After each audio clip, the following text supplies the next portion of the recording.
Hello, lovely souls. Welcome back to the Awakening to Your Soul Self podcast. I'm Christina, and today I have Nicole Pope. I've been following her for a while, and we have a mutual friend. I'm so excited to have her on the podcast.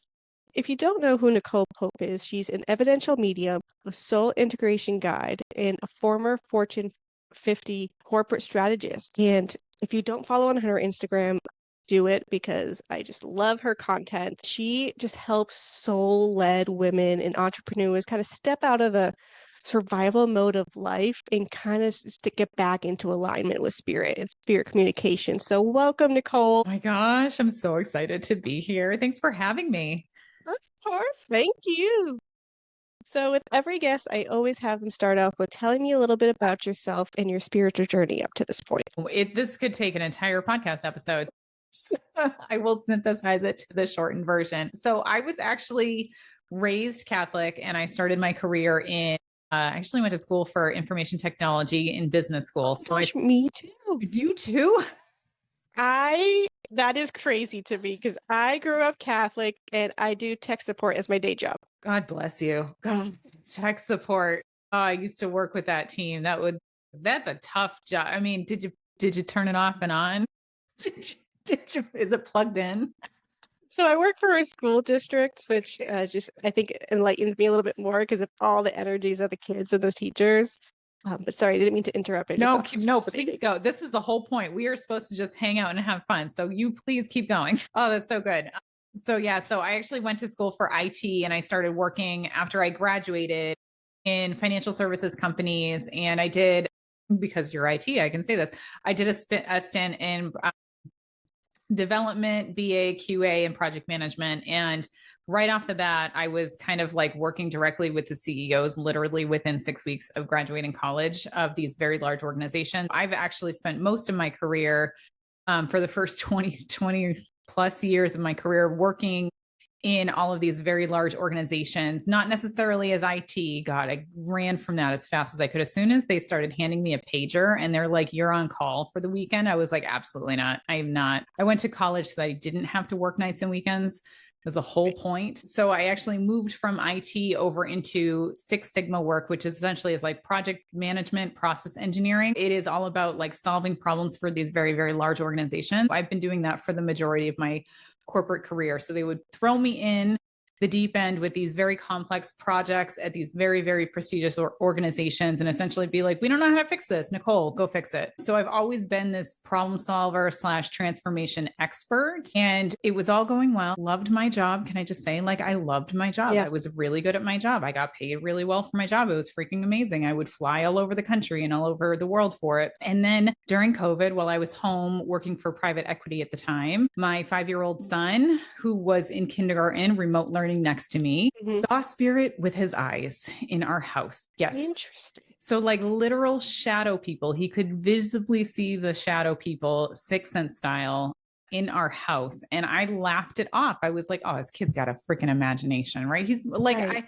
I've been momming and I had a younger girl at the time. So it was just like a crazy time. So I brushed off what he perceived as these shadow people in the house, probably for about 2 years, until it got worse and worse and worse. He wouldn't be alone anywhere in the house. He would sleep with all his lights on. He would have a cover over his head. So you're talking about at the time, a 7/8-year-old. And I'm like, this is not normal for a 7 or 8-year-old to be functioning like this in our own house, which is not an old house. It was built in 81. It is not an old house. I had exhausted all other options. And I finally went to the medium that I knew that I was seeing at the time. And I asked her, could he actually be seeing spirit? Like, could he actually, is this like, I'm just going to shits and giggles. Is it like, could he? And she's like, oh yeah, he's actually seeing dead people in your house. And I'm like, oh, okay, just suppose, like, what am I supposed to do about that? And she said, you're a medium. Why don't you just go figure it out? You must have been like, what? That was my exact response. Your face that you just did. Like it was just like, excuse me. What, say again? And she's like, what, you didn't know? You didn't know you were a medium? And I'm just like, oh my God, what is happening? So I ended up signing up for her 8-week course. Convenient. It's always convenient, isn't it? Is it Yep. spirit or is it sales? I don't know at this point. But she had an 8-week course very shortly after we had this conversation. I signed up for her 8-week course. And literally in the first course, the first class I had with her, I sat down. She's like, just go see who's out there. And I pulled in her dead neighbor. She was that, like, as soon as she just told me how to connect, there they all were. And I was like, oh, apparently I have been doing this my whole life. I just never knew. Interesting. It's a wild ride. That's super fascinating. Like, for someone like me that went to business school, that came from an analytical background, that told the executives, like, oh, you can't trust your gut. Intuition's not a thing. Like that, those were words that literally came out of my mouth during my corporate career. And now it's just like everything that I said has now bit me in the ass later on in life. Spirit proved me wrong, that's for sure. Yeah. I mean, but it's kind of interesting because usually about the age 5 is when they're kind of stop seeing things like that. But he kept seeing them even till 7 or 8. Does he still see them now? I think he could. He has since shut it off. He's 12 now. So it's not cool. Shh. It's not cool anymore that he can see dead people. So he is officially deemed me bullshit. Sorry about all the swears. That's so okay. it's the Boston coming out in me. So he has deemed like everything that I do utter nonsense, and he doesn't believe in any of it anymore. He thinks that I'm crazy, and I just laugh at him, and I'm just like, just a reminder, you're the reason I do this work now. So it's really fun. It's especially fun because now I have a daughter and she's 10 now, and she is full blown witch. I mean, like full blown, works with Hecate, like full, like writes spells, hexes people. Like I'm just, it's a circus in this house. My poor husband. And is your husband spiritual too, or no? He is where I got the last name Pope from. He has always believed in something greater than himself. His mother died when he was very young. So he's always known that they are there on the other side. He has 100% believed his mother is still there on the other side. So yeah, he believes it all. He does not understand it, but you're going to love this. He works in insurance. And he's like, well, even if I don't believe it, statistically speaking, you can't be wrong by now. My gosh. Yes. Yep. That's amazing. And both of them, that's amazing, because sometimes I've heard it's usually just one or it skips a generation, but no, you got both. Oh, no. Yeah, it's been something that has been passed down through my family lineage, but given the Catholic background, we have always suppressed it. It has always been evil. I remember growing up and wanting to buy tarot cards, and it was like, a heck no, you're not supposed to touch those things. So it's just, yeah. So I believe it did come down through my family line. My mother, I suspect, is very into this if she were to get into it. So yeah, it's very interesting that I was born not necessarily knowing that I could do this, but yeah, it continues down the family line. And I think this is the confusing thing that happens with this spiritual work, because I think, it's so funny because I start with my son, who's literally having the sixth sense experience of seeing the dead people. And I think that's how everyone thinks this works. But I am actually a very clair-sentient medium. I have all the clairs, but my primary is clair-sentience. And no one teaches you that the goosebumps are spirit coming through to say hi. Yes. Yeah. So once I learned the language, and I'm like, oh, I get it now. Oh, okay. So that's how spirit shows up for me. And then my daughter hears them and my son sees them. Yep. And then I'm clair-sentient. So I for the most part feel them, but I'll get all the clairs by now. But yeah, it's just so interesting how spirit shows up so many different ways for all these different people that work with them. Yeah. And I had this download a few months ago. People on the podcast are probably like, you already said this, but I'm going to say it again. I didn't hear it. Say it. So I had a download a few months ago where God was just like, we've created all these different teachers and all these different modalities because it's not a one size fits all. Some people are going to like this modality with this specific teacher, or this modality, the same modality with a different teacher. And I got out of it and I was like, that's a really good point, because no wonder why there's so many mediums and so many other types of healers, because it's evolution. It grows, and everybody needs their own little bite of spirit, whatever resonates with them. 100%. And actually it's so interesting that you got that download. I got a very, very similar download for me in particular, because I don't know if you know human design at all. I don't know. Probably. Yeah, I do stuff with Carly. Yeah. Carly. Perfect. Shout out to Carly.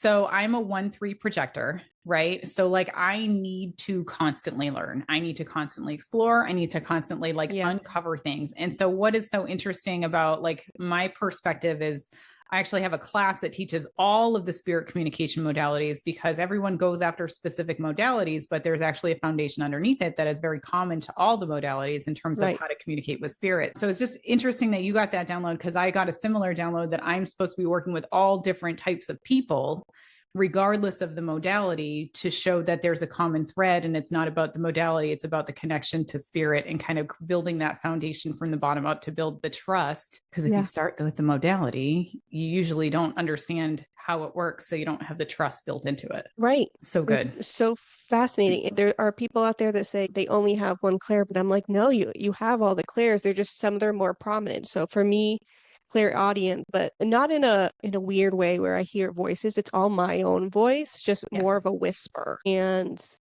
I do have clairsensing, so I do feel I'm learning to develop the clairvoyance a little bit because that just doesn't come. It's really funny because I'm such a visual person, but that does not come to me visually. Ooh. And it's and clairvoyance is so interesting because it can, just like with clairaudience, it can look so different for everybody. Some people see the shadows, right? Some people can kind of see the image, but it's fuzzy. I feel like that's you. Is that you? Well, like if I were to try to really tap in, the way I describe it is if I close my eyes and try to imagine something, nothing's there. It's just a black screen. So for me, it's kind of like if they really are trying to get something, it's kind of like a chalkboard. So they kind of like outline or a silhouette of some sort. So I'm trying to work on that because I'm like, I got it in there. I just got to figure out how to like get it out.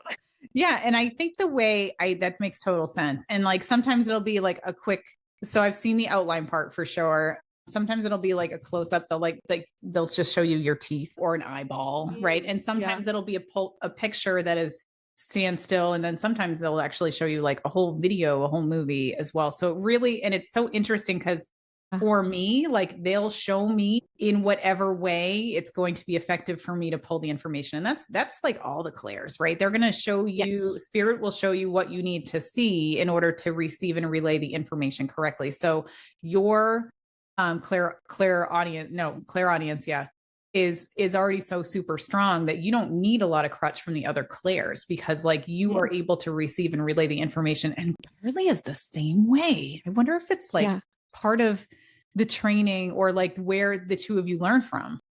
Yeah, I don't know. I found that other people in my cohort, experience other things. Okay. So like one saw colors and one, could see more. I honestly think it's kind of just like our path. It's whatever like spirit can tap to first. Like for me, my spiritual awakening was cleaning my room. And I kept having this repeated thought of turning on a podcast, which I've never turned on a podcast ever before in my life. Yeah. Okay. And that brought me to Julie, with the training that I did with Carly. Yep. And from then on, that's kind of how they got through me that way. So that's how they kept going. Songs, they put lyrics in my head all the time. And then I got to go look up the lyric and find the message.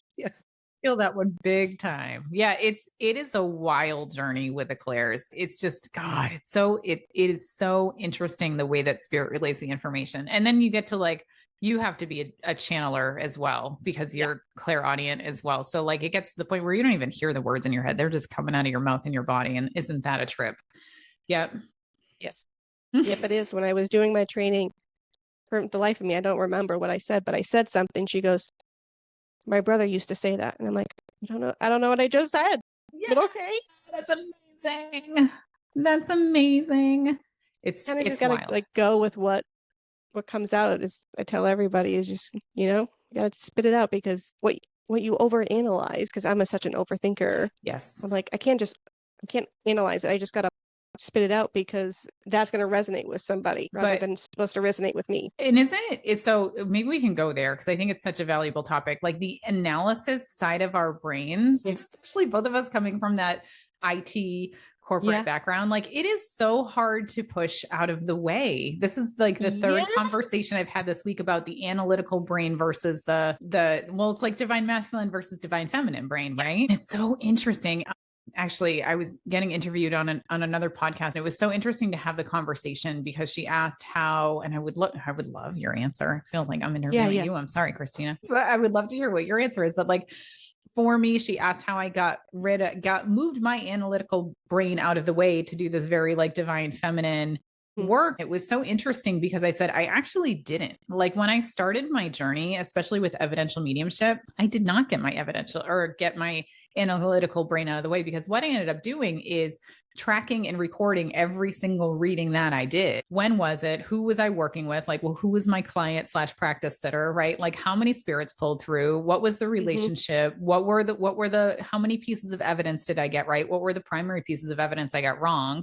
Right. And I literally like tracked and trended all of my readings probably for the first 6 months so that I was very crystal clear on what I was good at, what I was not good at, like was what I needed to improve. But also at the same time, when you start this journey, I'm going to say it, like you feel like you're a little crazy. You feel like you're making everything up. I still, several years into this work, I still feel like the things that come out of my mouth, I'm making up all the time. So having the data to actually prove that I was right, not only was I was right like 92% of the time. I was like, okay, like that would like, so I think the analysis part of this is so critical to build the trust with spirit. And then eventually they're going to make you throw it out the window because you have to trust spirit, and they're going to start having you deliver evidence that the sitter can't take right away. You start to trust that, eventually that no is going to either turn into a yes, or that I don't know is going to turn into a yes. So you have to trust it. It's such a trip to try to like meld the analytical mind, which I think is what is needed in this work, if I'm honest with you, to like this divine feminine surrender spiritual modality. 100%. And I do similar as you. I write down as I'm doing the session. If they're virtual, I record with their permission. That way I could always listen back. I have found, I want to ask you, I don't know if you're still doing that work, but I do tech support during the day. I have found that when I'm in my tech mode, it's almost like a switch. Like I don't like really tap into spirit as much. I have to like kind of force myself. I have to be like, all right, let's take a few deep breaths and see what comes through. But other than that, like people ask me, they're like, do you hear spirit during the day? I'm like, no, because my data brain is on like over it. Does that make sense to you? 100%. I pondered this a lot because people always have that preconceived notion that you're walking around wide open, like connecting to spirit all the time. And like, can you? Sure. Is exhausting in your energy, and is it best for your psychic hygiene? Absolutely not. Don't do that. And so I think you're absolutely right. I think there is kind of a switch that happens when you are kind of working your day-to-day job versus connecting with spirit. And like I do it with my kids. I can very clearly, and I love if you can notice this too, Christina, like I can very clearly feel when I'm like done with I'm going to call like my muggle tasks in the day. And then I can literally feel my energy powering up or powering on so that I can connect to spirit. But like it stays off when I'm not working, because spirit wants me to conserve my energy. There is no point to me always having one foot in the spirit world and wasting all that energy. They respect the fact that we are humans here having a human experience, and they will make sure that we are fully connected when we need to be. But otherwise, like go live your life, go have that free will experience that we are supposed to have. Yeah, same. You know, I'm an empath as well, so I'm like really cognizant about picking up other people's energies because I'm in the school district. So there's a lot of different energies and personalities that I can't really put my toe into the spirit world during the day because I could be picking up the wrong information, picking up the wrong people, and I'd rather just keep it separate for now. Unless like spirit's really up and forward. Like, for example, when I was first starting, my best friend, who happened to be my boss, her father passed away years and years and years ago. But I knew because we grew up in the same town. And I was meditating that morning, and he came right through. He's like, you're going to tell her today because I've been trying to get a message and you haven't been relaying it. And I'm like, we're not due to work together. Let me tell you, I went into work. She showed up in the same room. I got very, very warm. I don't know about you, but I get very warm. Very warm. I'm always cold, so I know that's like a huge indicator for me. So I turned around because I haven't told her this yet. And I'm like, I'm gonna sound crazy, but your dad is here and he's really nudging me to tell you these things. And she took it well. But that's really the only time that I've really stepped into it because he was so persistent. I'm like, all right, I can't ignore it because there is a message here that she needs to hear today. If it, like if it was like a basic, not a basic message. I don't want to say basic message, but like a, yep, I love you. Urgent, yeah. Then he would have not been as persistent. Right. So, and then from there on out, it just opened. I like text her every once in a while now, and I'm like, here, he has a message. I love that. So yeah, it's hard with, and I don't know that I would want it on all the time, if I'm honest, because I don't want to like always hear spirit if it's not messages for me, if that makes sense. Like that's why mediums, they have certain hours that they set. And because they need a break too, we need to fill up our cup again. Yes. Yes. So I think sometimes agree. the movies and the shows, they get it all wrong because we don't walk around all open all the time because it's just, we would be so drained by an hour. I mean, we all know that like Teresa Caputo does not just walk into the deli and being like, who's the man? Who's the man? Right? She doesn't do that. Everyone that appears on any of those TV shows has to sign a waiver. They have to sign like a legal liability release form. Like this is how television works. So no, I think you're absolutely right. And I love that. God, I love that your team like really keeps the spirits at bay just because of what you're telling me and like where you're working. I mean, I'm sure that you are bombarded if you were to open up by like grandparents and like, like cousins and aunts and uncles all the time to like say hi to the kids. Obviously not ethical. So I love that you're following that. But I just also love that your boss / boss's dad, you said dad, right? Like push through, but also like notice that was for the benefit of you too.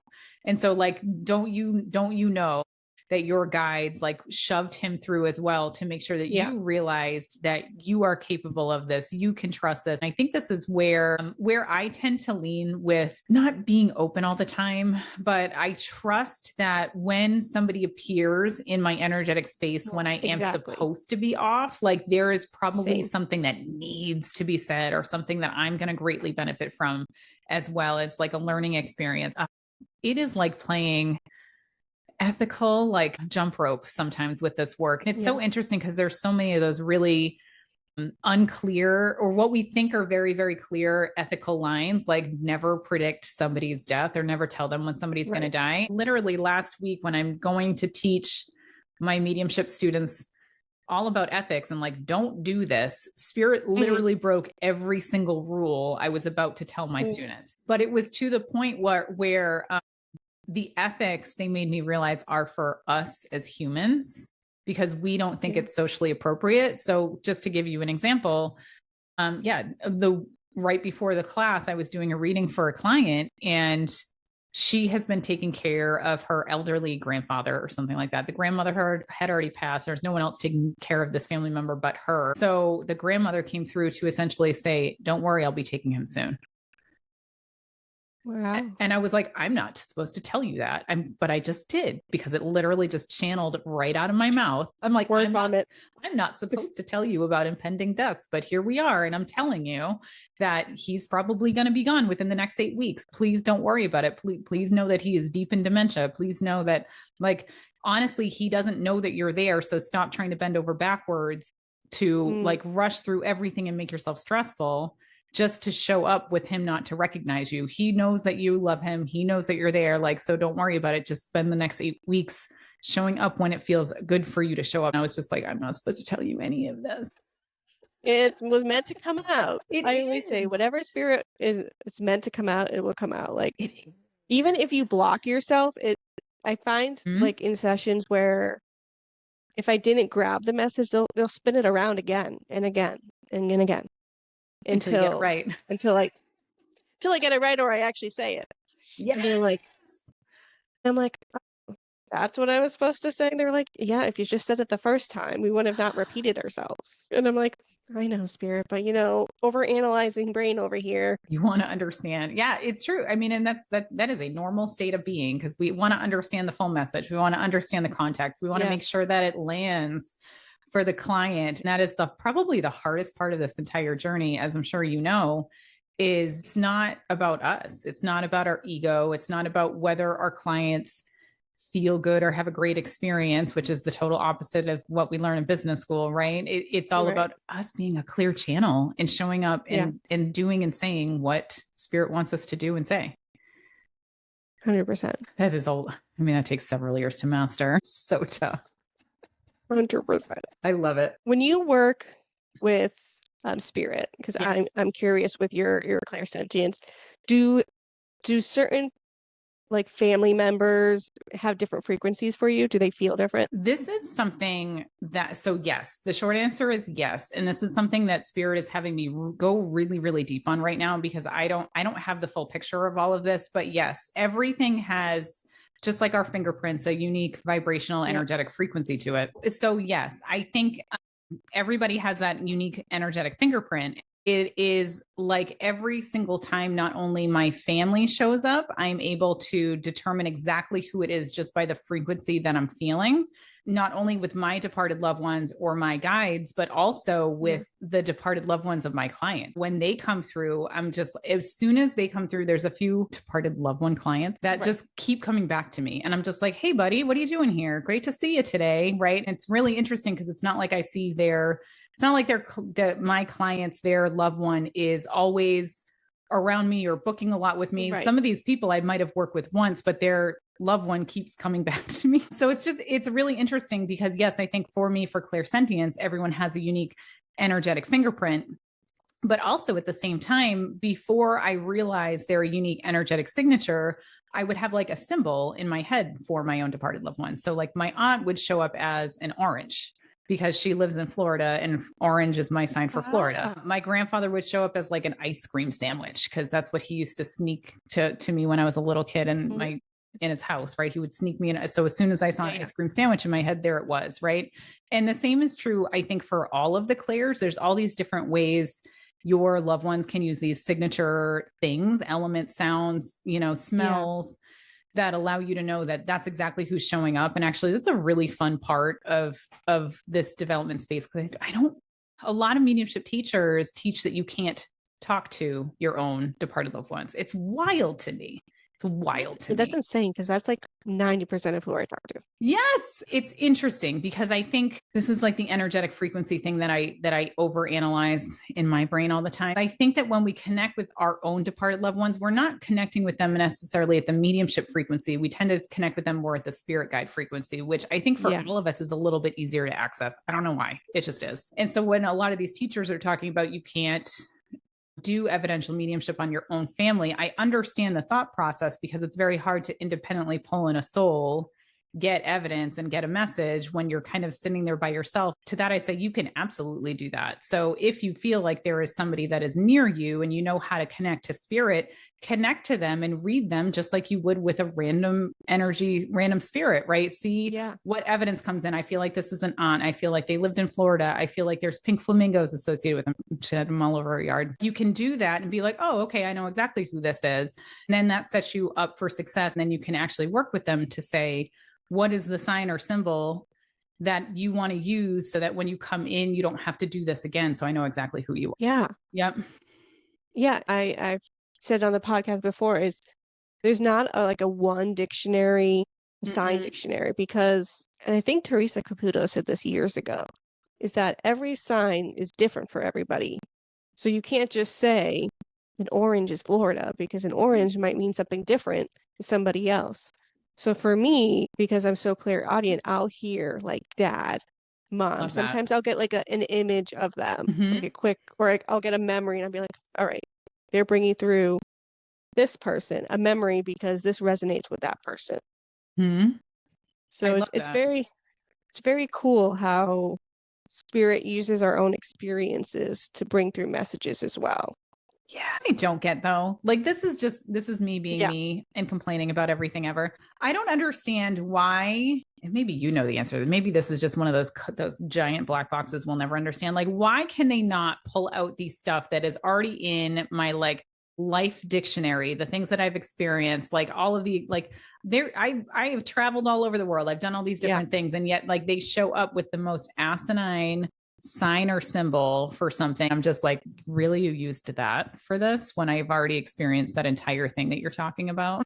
That is a great question. Yeah. I don't know that I have the answer, but I Yeah. feel like it's kind of like a blend of what they Yeah. know and then what we know, and it's like a little bit of a mush. I think you're right. I think you're right with that. It's just working with spirit is this test of like patience, trust. That's a big one. To your point, like trying to figure out the common signs and symbols, even when you have them, not every spirit uses them Right. in the most effective way. I think it's just, God, it's a roller coaster working with them. I love it, but it's something else. Yeah, I think it's also like the quote unquote experience of the spirit on the other side. For example, my high school cheerleading coach passed away a few weeks ago. She came through right away, which I've Mhm. never had that happen before. So I texted her daughter because we were both on the cheerleading team growing up. I said, I know this is going to sound weird. I know you don't know what I do, but she came through and I visually saw her jumping up and down in heaven. So she's not because she passed away from cancer, Yeah. her second round of cancer, unfortunately. And I'm like, I see dogs with her, and she writes back. She goes, "That's what I needed to hear today." She was grieving. Yeah. Like, I've heard stories where it's like, spirit takes a certain amount of time to go through their life review and to learn how to communicate with us. But it was a matter of a day. And I was like, either Mhm. she just like already went her through her life review and already knows, because I usually don't tap into spirit like kind of that new, I'm not that I wanted to say newborn, but you know what I mean? Like very Mhm. fresh into the other side. Is that a Twilight reference right there? I No. didn't try I'm to. sorry, that was Maybe my I did daughter. something for My somebody. my 10-year-old is obsessed with Twilight. Sorry, I had to ask. I'm watching this movie nonstop.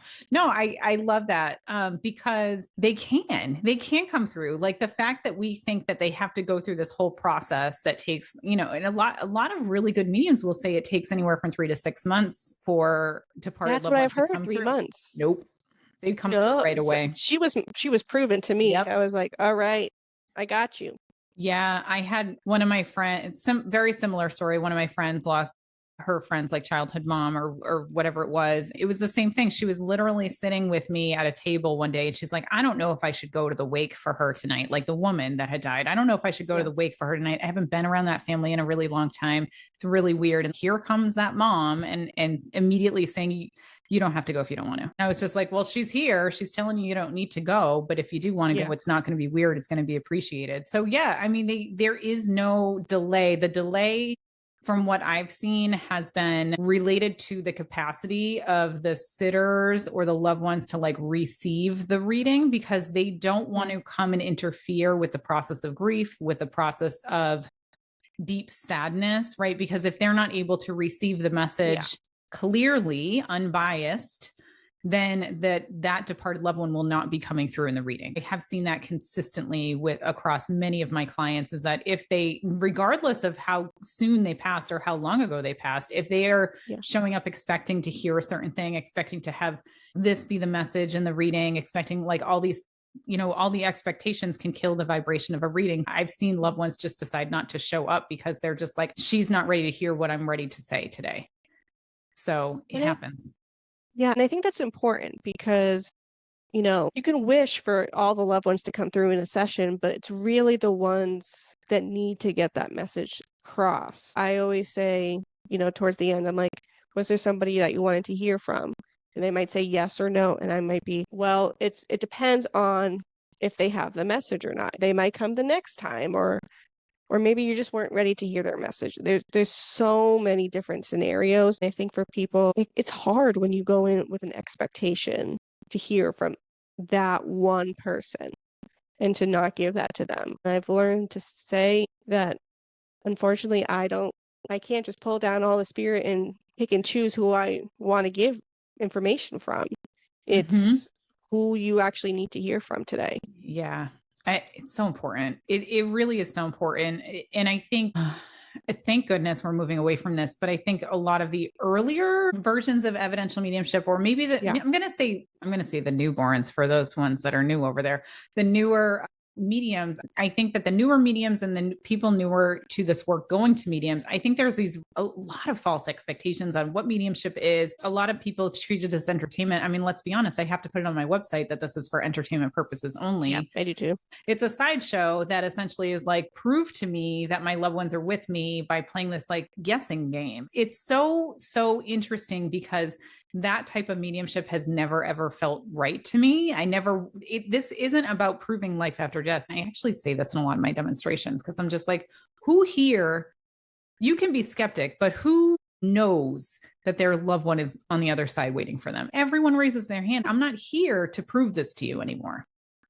I'm now here to relay the messages that you need to hear to help you where you are in your life, whether that is helping you heal from grieving, whether that is to help you go through whatever you're going through right now, whether that is advice or feedback or love that you need to hear on the other side to keep you motivated to keep going. So it really shifts the dynamic and honestly, the power dynamic of the readings away from the client or the sitter or whoever's receiving that reading, because I think that's where we think a lot of the power lies as people that are newer to this work, that like, if the client is not happy, again, going back to business school, then it's not a good reading. A lot of mediums are still all messed up in the head about that and have these nervous system reactions when they think the client didn't get the reading that they wanted or they needed. Shifting the dynamic to say, no, this is not about like what you want. This is all about what you need to hear in this current moment based on the universe who knows all and sees all and like wants the best for you.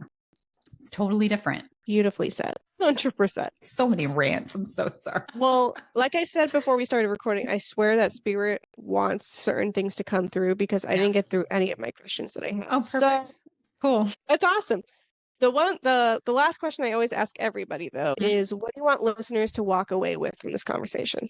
Ooh, I'm gonna open this one up to spirit. Let me see if there's a specific message that they want me to come through. Oh God. Do you have tarot cards in front of you? I don't. Okay. I'm seeing my cards are upstairs. All right. I'm seeing 3 cards getting pulled. So let me do 3 cards really quick. Not those. These. Okay. Don't mind all the sounds as I do this. When I open up to spirit, there is something. Oh, there it is. Dun, dun. There it is. Okay. I love it. I have this is just like, I'm pretty sure it's like an AI deck that's off of Amazon. It's called the Breakthrough is Coming. Your Breakthrough is Coming. It's really cute. I like it. And the 3 cards that pulled up were Own the Room, The Risk is Worth the Reward, and Speak Your Dreams Out Loud. That's like everything we talked about today. Yeah. It's true.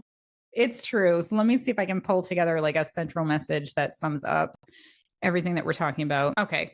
So this is going to be a little bit off the woo deep end, but the reality that you exist in is the vibrational frequency in which you agree to live your life in. So what that means is that if you agree or if you decide consciously to live in a vibration where you are an eternal victim, where everything happens to you, not for you, then you will have a life that reflects that inner vibration that you were setting for yourself. Likewise, if you decide that you want to live in a frequency of trust in the universe, of trust in divine timing, of trust that you were here for a greater purpose, to fulfill the lessons of your soul, to do the destiny that God has placed on you, then your reality will be reflected in those core beliefs that you have set within the frequency of yourself.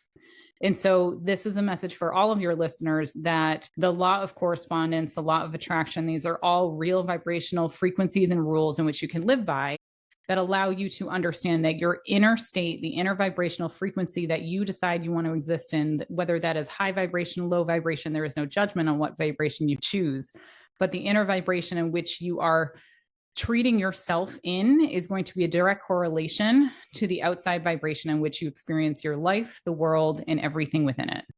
And so this is a precipice, a reflection point, a journaling prompt for you, for listeners to say, what vibrational frequency, what life do you want? Because if you want a life that is so much better than you could have ever imagined, All you need to do is set the belief, the intention of the higher vibrational frequencies that allow you to achieve those goals, and the universe will take care of the rest. Beautiful. That was pure like channel right there. Yep. Sounds like we have some listeners that might need to step up and believe the things that they think or believe the things that they want to be real, and the belief will make them real. Yeah. Mm-hmm. Yeah, beautiful. And they mentioned divine timing, I think is crucial, because if you asked me 5 years ago if I would be doing this right now, I'd be laughing in your face. With my spiritual awakening in 2022, I kept coming home because it was after COVID, and the school finally went back full on normal. Mm-hmm. I kept coming home and I'm like, God, I love what I do, but I don't feel like that's my higher purpose anymore. I kept asking that for months. That's when I heard that I needed to listen to the podcast, and then that got me into Julie's class. I love that. So it's all divine timing. It's amazing. And it's our human brain in our society where we say, oh, we're at this age, we should be here or we should be there. But it's really spirit. They give us the little breadcrumbs and we have our free will and we say yes, we take the breadcrumb or we don't. And it's all, I had this download, I'll say it again, even though I've said it on the podcast before, is where, like I told you, I don't see much, but I saw this so crystal clear, where I saw roots on the ground in a tree trunk with all these different branches. And the tree trunk is your divine path, but all the little branches are all your little free will choices there. So you can take as many detours as you choose, but it's all still interconnected to your divine path and your divine purpose. I love that. Wow. That's so much prettier than my analogy for that one. Oh, what's your analogy? I don't know. Spirit shows it to me like a muscle. Do you know what a muscle looks like? So it starts really thin, right? All the muscles are connected as it goes through your major joints. And then as you move away from that joint, your muscle gets bigger, right? Like your bicep gets bigger, and then you hit another joint, it gets small again. So the way they show it to me is you have all these paths, all these muscle striations or strands within your path, but ultimately with your soul purpose, you end up on the same milestones. So it doesn't matter what path you take, you end up towards the milestone that you're meant to hit. So like life is like a whole bunch of little milestones. Right. And you have free will within those milestones. But like I was meant to have my kids, right? I was meant to marry my husband. I was meant to do this work, around age 40. Like these were all things that were destiny for me. And so I get to do what I want in the meantime. But then as soon as I went off the pill, I was pregnant before my first period. Wow. Immediately pregnant with my son. I was like, okay, apparently he's been waiting to come by. Got it. He's waited. He's like, got it. Okay. Yep. So it's just, so I think there are these milestones that we create within our soul plan within our soul contracts. And it's not about time. This is where the timing thing comes into play, because it's not about I'm supposed to reach it by 40. It's like I'm going to hit a certain milestone. And if I do the steps that I'm supposed to do, then I hit the milestone. Yeah. Yeah. I love it. So, Nicole, where can people find you in your work? So the easiest is just like the one-stop shop on my website, mediumnicole.com.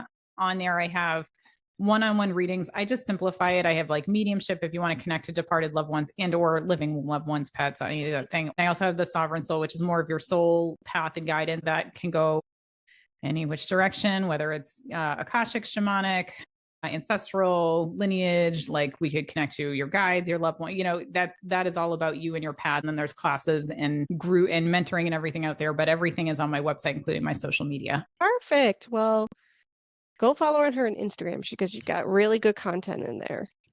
Thank you. Thank you, Christina. Of course. Thank you for coming. Thank you for chatting.